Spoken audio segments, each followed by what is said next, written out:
Good morning, Council. Dennis Rajero, Chief Financial Officer.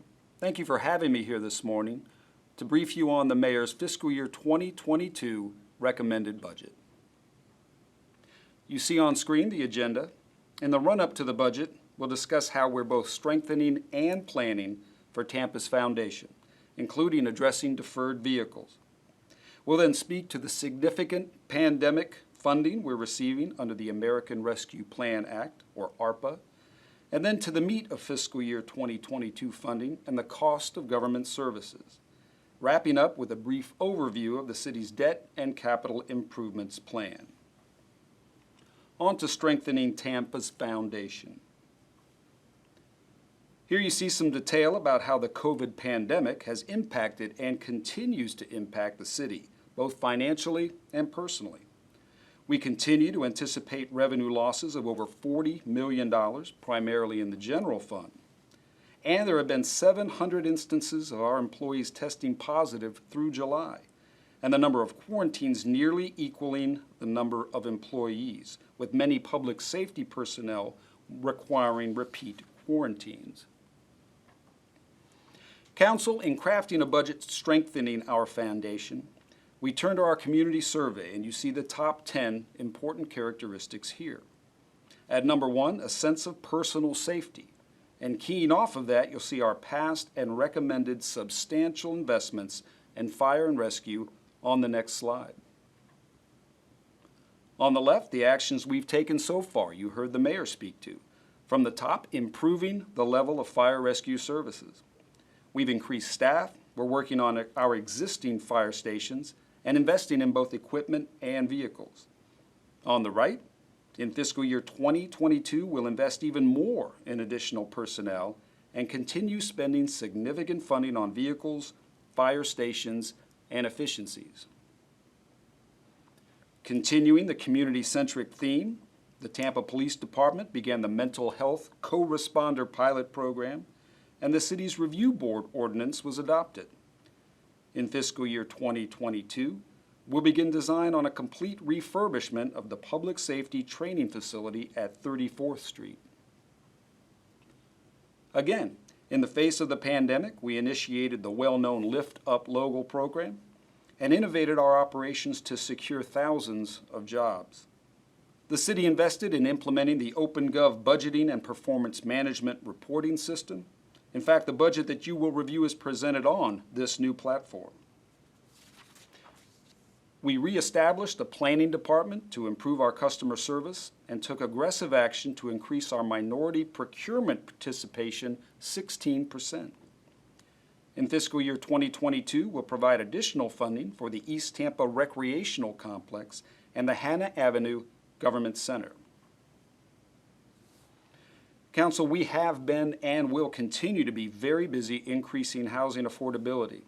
At the top, you can see we distributed more than $80 million to needy recipients and supported sheltering options for the homeless. We're encouraging the private sector to develop affordable housing, and we're developing a land trust. Staffing has been increased, and we've expanded the infill housing program to add 12 new single-family homes. The request for proposals has been completed for adding more than 900 income-qualifying affordable housing and community services.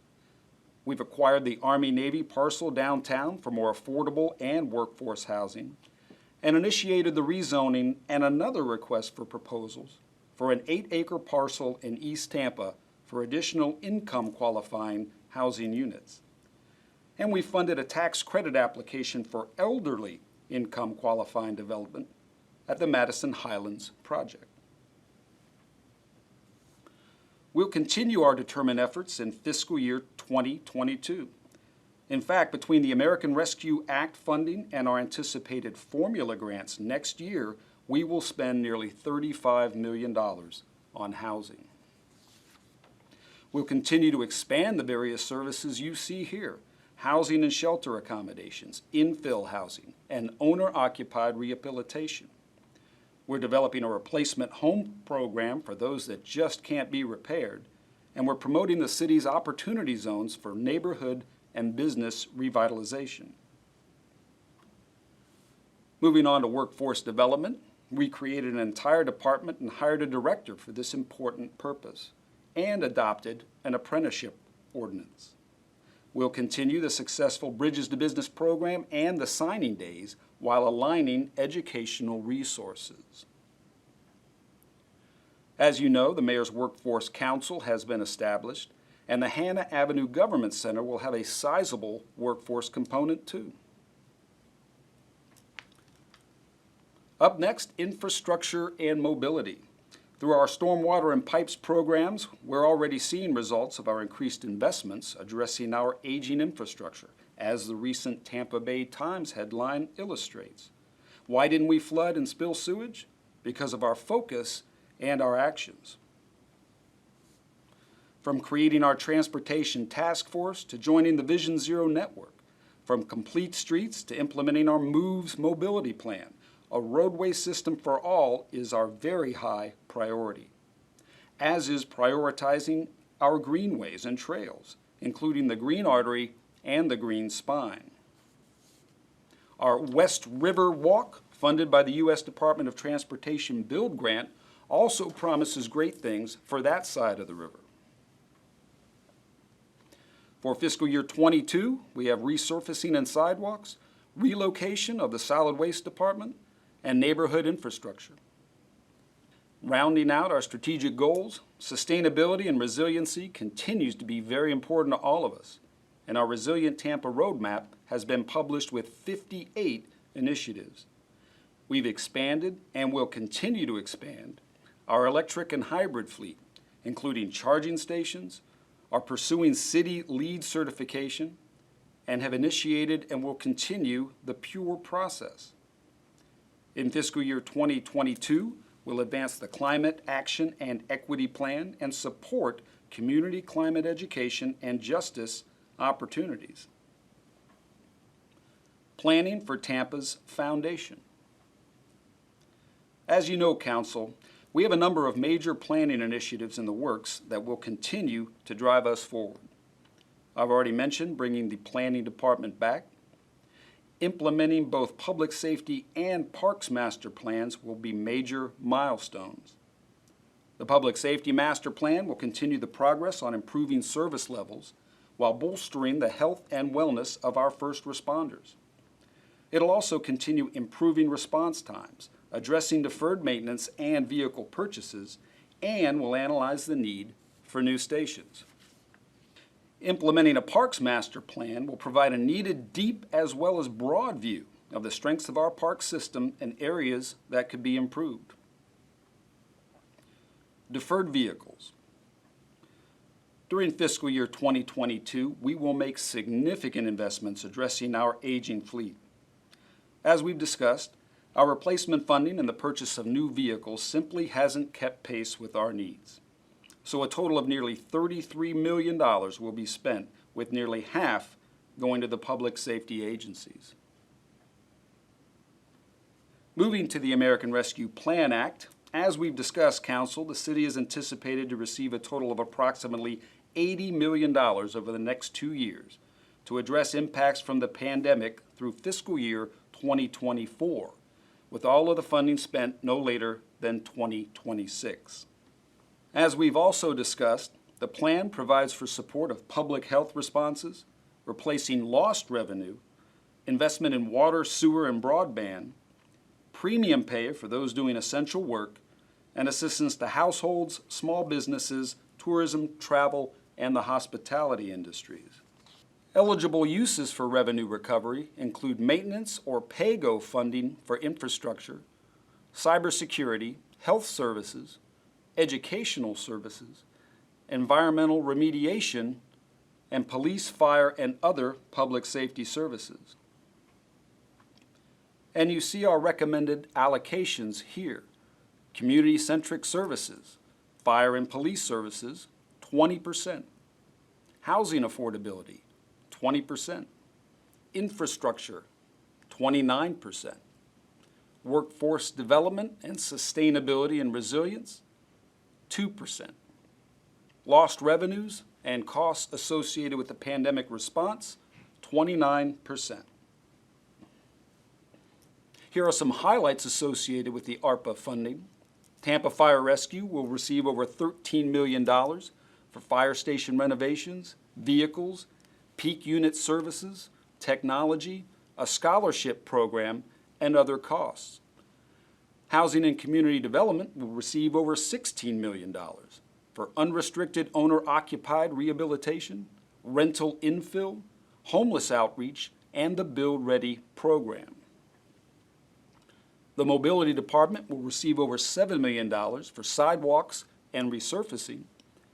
The Tampa Police Department will receive $3 million for vehicles, aviation maintenance, and body-worn cameras. Parks and Recreation will receive $3 million for the East Tampa Recreational Complex and the new Tampa Inclusive Playground. Logistics and Asset Management will receive over $4 million for various general facility capital projects. As you see here, roof repairs, air conditioning, and electric repair. Parking will receive nearly $3.5 million for their capital projects. The Solid Waste Department will receive $5.5 million for their relocation to the 34th Street. And the General Fund will receive $23.5 million for our revenue loss and pandemic response costs and cybersecurity. And now our recommended budget, Council. The net fiscal year 2022 budget for all funds is just over $1.8 billion, an increase compared to the current year, primarily associated with expansion of our wastewater, water, and solid waste capital improvement programs, the aforementioned American Rescue Plan Act funding, transportation grants associated with the Build West Riverwalk project, stormwater and facilities projects, negotiated labor contracts, additional staffing for fire services, planning, and construction contract administration, and increased funding for parks and recreation maintenance. You see here our breakout of the major funds, and of course the two largest components we talk about the most, the General and Enterprise Fund, which together make up approximately 2/3 of the total budget. And here are the recommended expenditure categories for each of those funds, with public safety, parks and recreation, economic development, and support operations making up the bulk of the general fund, and the utility departments with water, wastewater, and solid waste making up the most of the enterprise funds.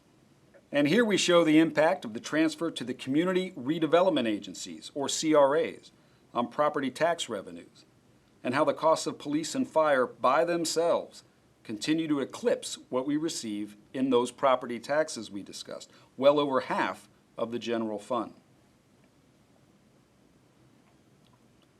This is funding from the federal government we anticipate receiving next year. And this is our grants program. As we've discussed before, this program continues to mature successfully, providing internal coordination within the city, leveraging that efforts with outside partners, and aligning within our strategic goal framework. It remains ambitious, with a plan to pursue over $100 million worth of grant opportunities next year.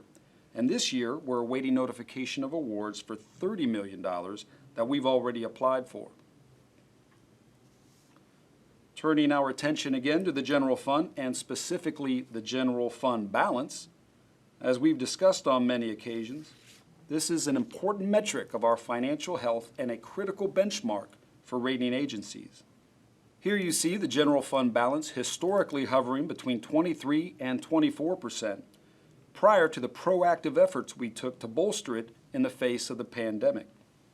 It presents a nice picture of stability, and we continue to reference and re-reference these figures with the credit rating agencies.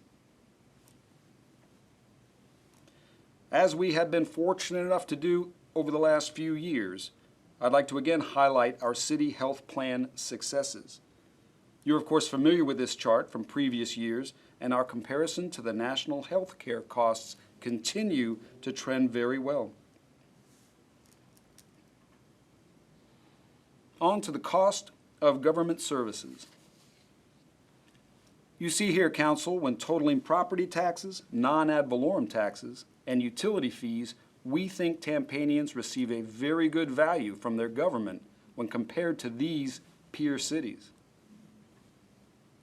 You see also here that since the Great Recession, the city has continued to reduce our ratio of employees to populations. We are now tied for the lowest with St. Petersburg. We continue to view this as part of the conservative fiscal management that the city is well known for. You see here, the city is still nearly 300 positions less than prior to the Great Recession. Moving on to our debt program and capital improvement program. The issuance of debt, Council, as you know, is a serious decision, and we must weigh the long-term benefits of paying debt service against future increases in construction costs and other costs. Closely associated with our debt program, of course, are our bond ratings. All of them are high grade or better. At the top, you see a rating called Issuer Credit Rating. This is equivalent to the General Obligation Credit Rating and a rating of the overall financial health of the city. You can see on the far right that Standard & Poor's has given us the best rating you can get, AAA, with the other two agencies giving us the second highest. Strong ratings like the ones you see here bolster not only our financial position, but our reputation as a well-run and financially conservative organization.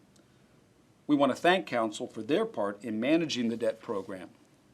Unlike other areas of government performance, our debt program, and ultimately the financial stability of the city, is reviewed and rated by outside agencies. Over the past 10 years, the rating agencies have understood the city's continued financial improvement and have increased the bond rating 14 times since 2011. As you know, the most recent was last year, with Moody's increasing the water and wastewater bonds to AAA, making the water and wastewater bonds the best you can get across the board. The Green Line, Council, shows the principal outstanding debt for the water and wastewater departments, as we currently do not have any other enterprise debt. The blue line shows the government outstanding debt, which is debt associated with stormwater, community investment taxes, the aquarium, parking, the convention center, and others. As you can see from the graph, the amount of outstanding debt decreases from nearly $400 million this fiscal year down to $100 million in fiscal year 2030. Most of the remaining debt after 2030 is associated with improvements to the stormwater system. This is a very good debt profile, as it shows that the city has long-term debt capacity. As in the previous slide, the green bars show the annual enterprise debt and is reflective of the most recent water and wastewater bond deal. And as before, the blue bars reflect the general government annual debt service. You can also see that the amount of annual governmental debt decreases significantly in 2030 and is relatively flat until 2046, when the stormwater bonds are paid off and the assessment ends. And finally, Council, before you is our recommended $2.2 billion 5-year capital improvement program. Our citywide projects include continued investment in our water and wastewater systems, investment in McKay Bay Waste-to-Energy Plant, neighborhood projects including McFarland Park, East Tampa, Virginia Park, and Forest Hills, and wastewater, water, stormwater, and mobility. You can locate projects within your council district using the OpenGov platform with a GIS-based mapping system. In District 4, as with each district, various projects for infrastructure in the neighborhoods are included, and also a great deal of flooding and mobility work, including the West Riverwalk. In District 5, a number of projects, including the East Tampa Recreational Complex. In District 6, the Rivercrest Boardwalk Project, and mobility and stormwater projects. And in District 7, the Inclusive Playground, Forest Hills, Mobility, and Fire Station 24. Council, you see on this slide the next major milestones associated with adoption of the fiscal year 2022 budget. The first public hearing on September 13th, and the second public hearing on September 28th. Again, Council, the budget you will review will be presented on the new OpenGov platform. After reviewing the budget, we look forward to answering any and all questions. We continue to appreciate Council's support and efforts during this process. Thank you.